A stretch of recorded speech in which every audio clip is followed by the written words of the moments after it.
Welcome back everybody. We've put a bit of a fun video together for you today as it's coming into the summer season, and we thought who'd like to do some freestyle dressage to music, and it's such fun, and you can use that floor plan and that music over and over again once you decide what level you're going to ride it at. So one of the first things that you need to work out are what are your horse's beats per minute in the walk, trot and the canter. And one of the easiest ways to work this out is to stay on a 20-metre circle, and what you need to do is if you can get someone to help you, that's really ideal, with a stopwatch.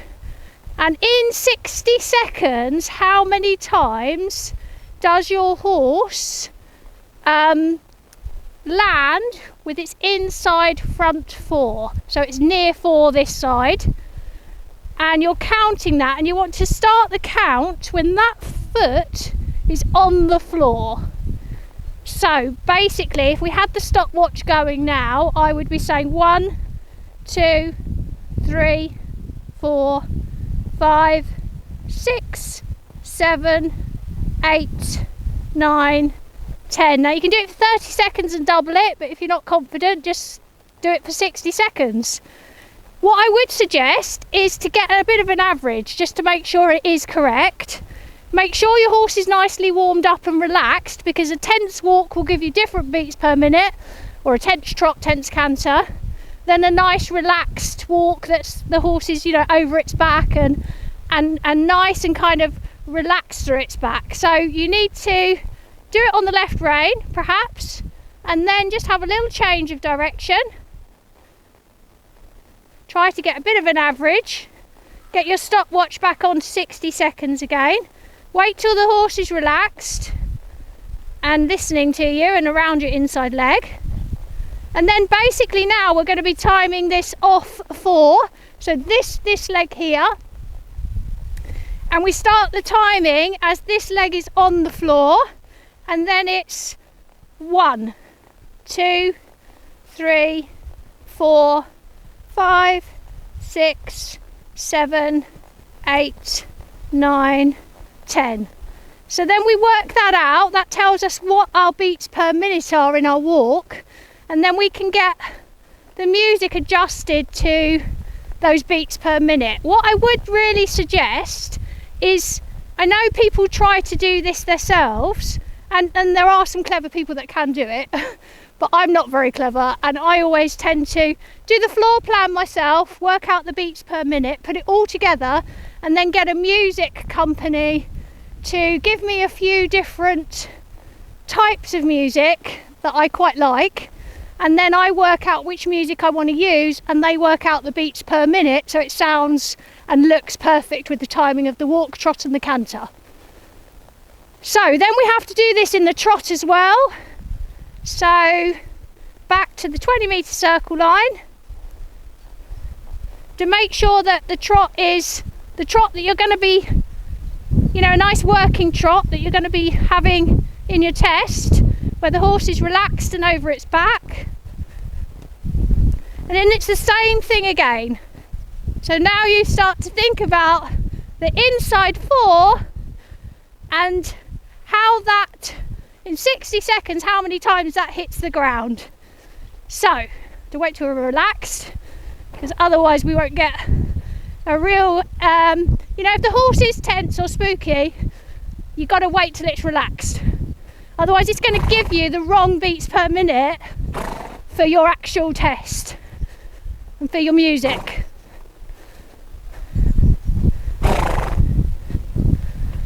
Okay, so it's the inside foreleg, this leg, that we're counting. And when it's on the floor, we start the counting, we start the stopwatch, and it's 1, 2, 3, 4, 5, 6, 7, 8, 9, 10, 11, 12. So you're counting that for those 60 seconds.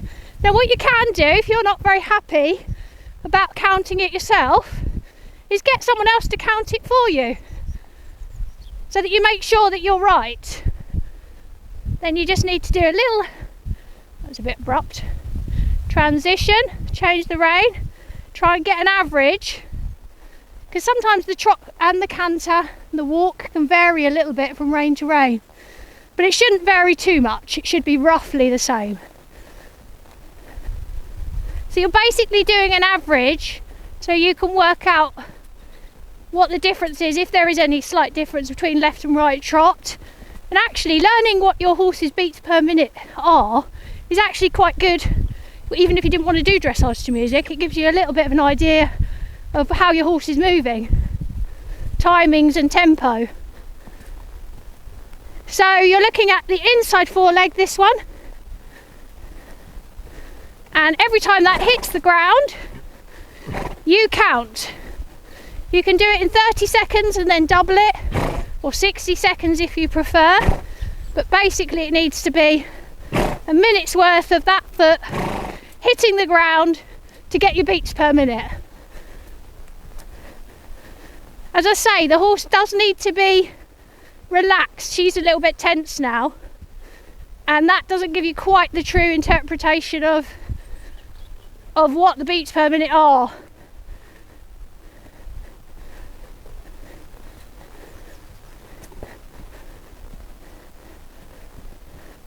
You see the trot changes a little bit here.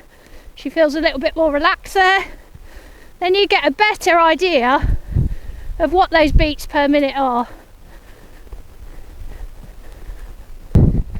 So with the canter, inside foreleg, every time that touches the ground, 1, 2, 3, 4, 5, 6, 7, 8, 9, 10.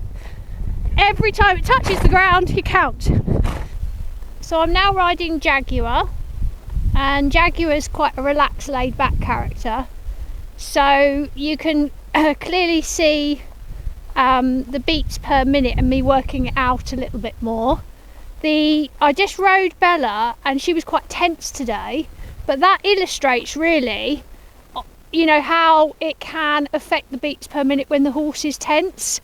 So we've put that bit of video in just to show you, if you're having a sort of day where the horse is not fully relaxed, that's probably not the day to work out your beats per minute, because it'll actually give you a bit of a false beats per minute. So I'll just show you on him because he's so relaxed. So we start the timer for 60 seconds and we start counting.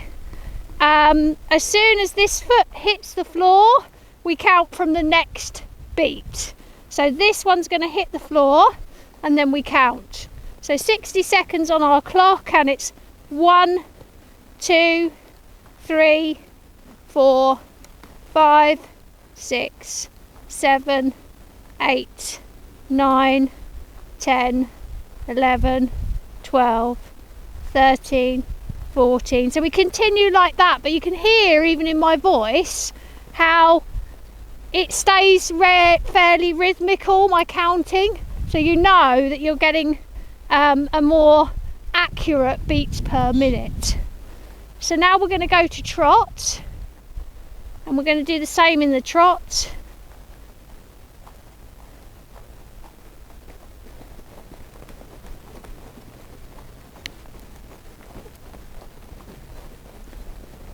So you've got to work out what your working trot is.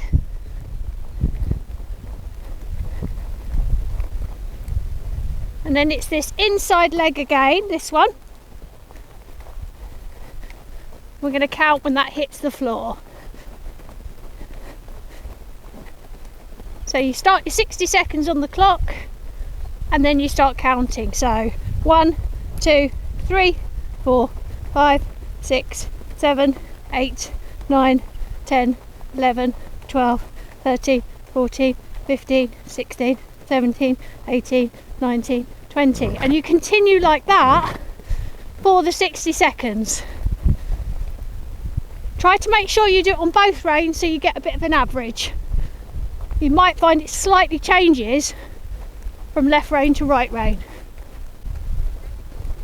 So we're now going to work out the canter beats per minute. So we're working out the beats per minute in the canter. Like with the walk trot, you just want to establish the canter make sure you've got the right rhythm before you start the beats per minute. And then it's that inside foreleg again, and as soon as it hits the ground you start counting. Put your 60 seconds on the clock, and it's 1, 2, 3, 4, 5, 6, 7, 8, 9, 10, 11, 12, 13, 14, 15, 16, 17, 18, 19, 20. And you keep doing that for the minute, and that's going to tell you what your beats per minute is in your canter.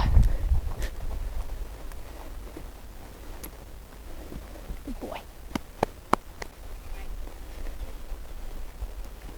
So when you've worked out what your beats per minute are in your walk, trot and your canter, you can then start popping a floor plan together.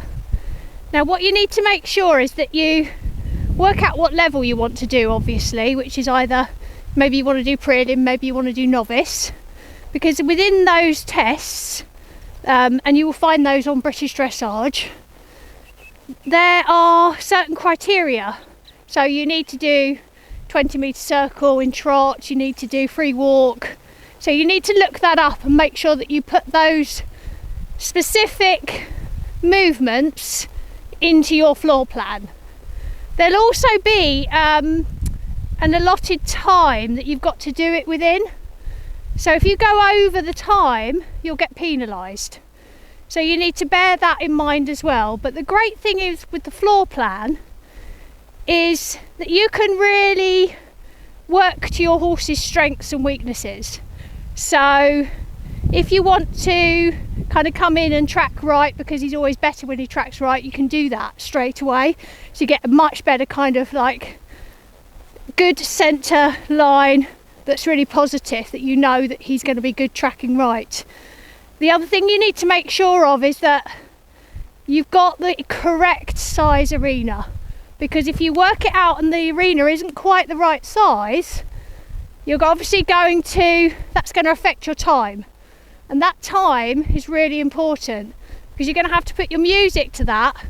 So if you get that little bit wrong because your arena's a little bit small or a little bit big, your music's going to be all out.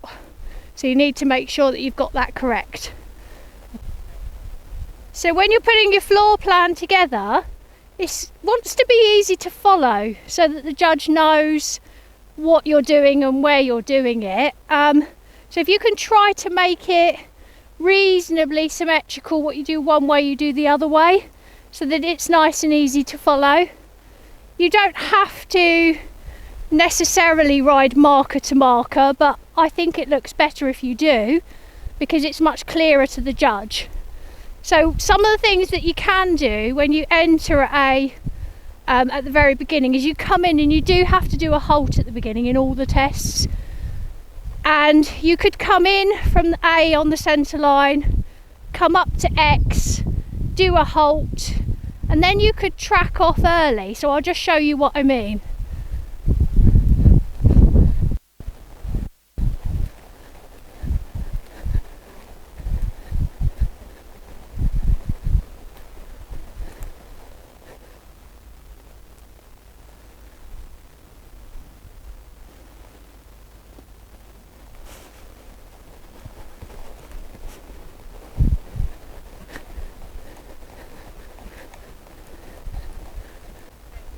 So when you want to start to put your freestyle together and your floor plan, you need to go to British Dressage, and on there they'll give you all the information you need, because you need a music licence, and you also need the compulsory movements.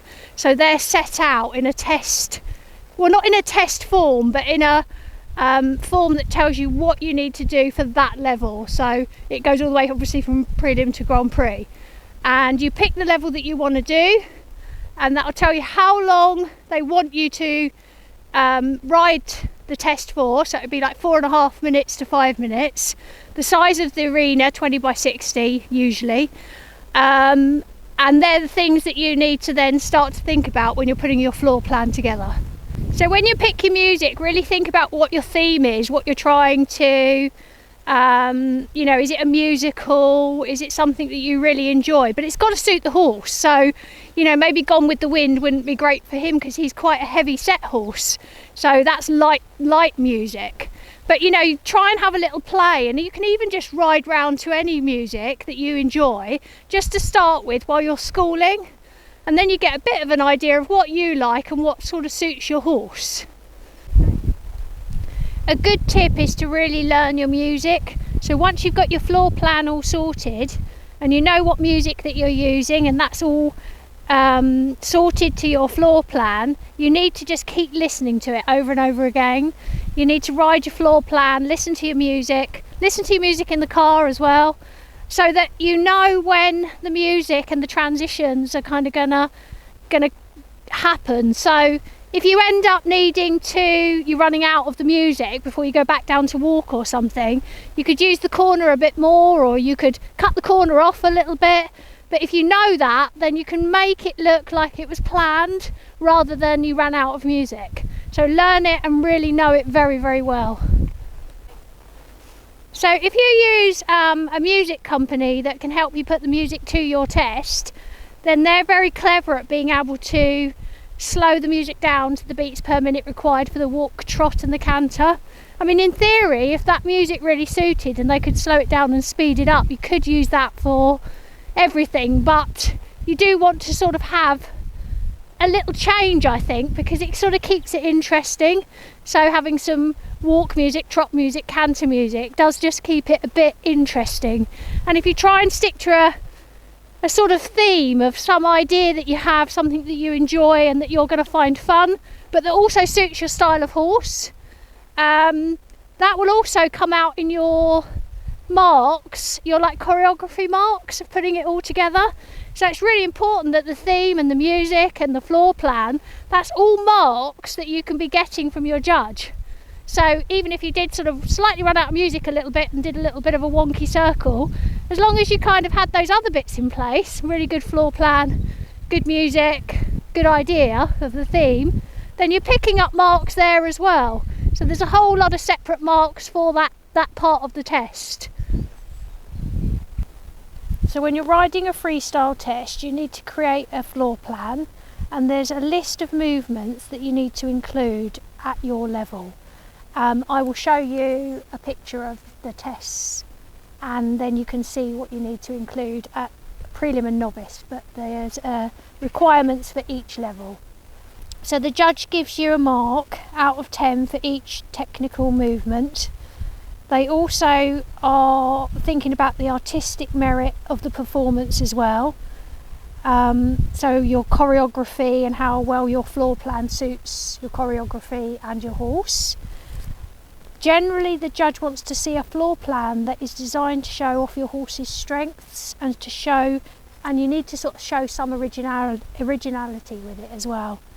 So think of placing movements in different places, making some transitions in places that you don't usually see them, and don't forget that the judge needs to be able to follow and identify the required movements in your floor plan.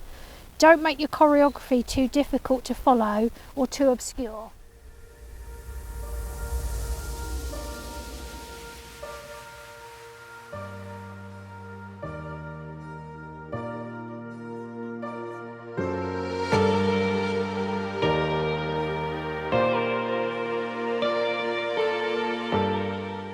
So hopefully we've given you some hints and tips today on how to put your freestyle together, your floor plan, where you go to get your license and your music and all of those other things. It's really fun to do, so give it a go, because you know it's lovely riding your horse, just putting in some music in your own earphones and having a little play anyway, but then starting to create a floor plan and and having the music to ride to is lovely, and you can use it over and over again. Don't forget, you can leave a comment in the box below, and then if there's anything you want help with, we hopefully can get back to you and help you with that. And don't forget to like and subscribe. Thank you for watching.